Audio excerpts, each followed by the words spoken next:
Left, left মানে ধরি, তার মানে এইটুকু সমান তো জেড হবে, তাই না?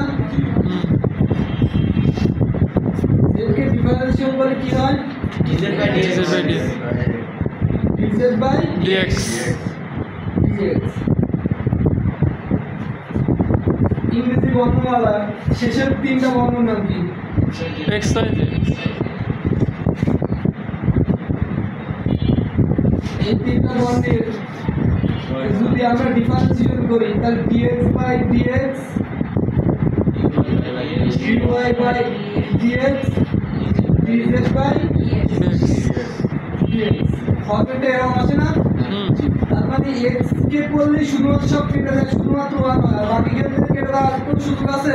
না হ্যাঁ, এটা বুঝতে পারছো? কালকে এটা পড়তে পড়ছিলাম। আচ্ছা, এদিকে খেয়াল কর, তাহলে ওয়ান ধ্রুবপদ, ধ্রুবপদকে ডিফাইন করলে কি হয়? শূন্য।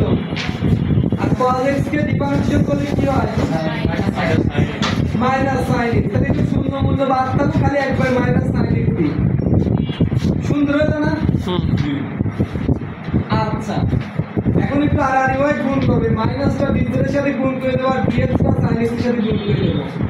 তাহলে মাইনাস dz থাকলো, তাহলে মাইনাস কিন্তু এখানে নাই, মাইনাস এই ঘরে চলে আসে, dx sin হিসাব গেল sin x dx। এই পর্যন্ত বুঝতে পারলে অসুবিধা আছে? অসুবিধা নেই।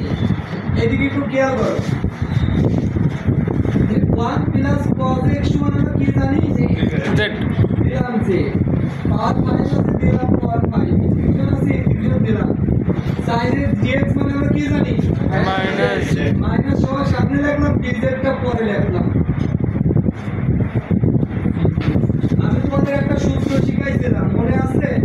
Integration x to the power n dx এর সূত্র হলো x এর পাওয়ার n প্লাস 1 বাই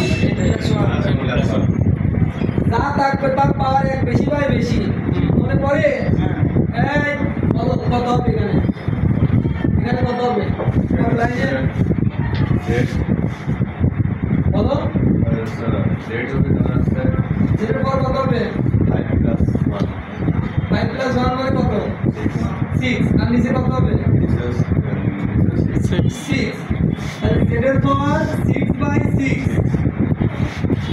এর পরবর্তীতে মাইনাস করে যাবে, এর কথা বলবো না। হ্যাঁ, না মাইনাস তো থেকেই যায়, মাইনাস কাটা যাচ্ছে, মাইনাস নেমে আসলো, ইন্টিগ্রেশন চিহ্ন উঠাই দেবো, এর জন্য কি বসবে? Plus C. আমি এবার মাইনাস না মাইনাস, এই 6 টাকে বের করে নিলে 1/6 হয় না? এখন এই z মানে আমরা কি জানি? cos x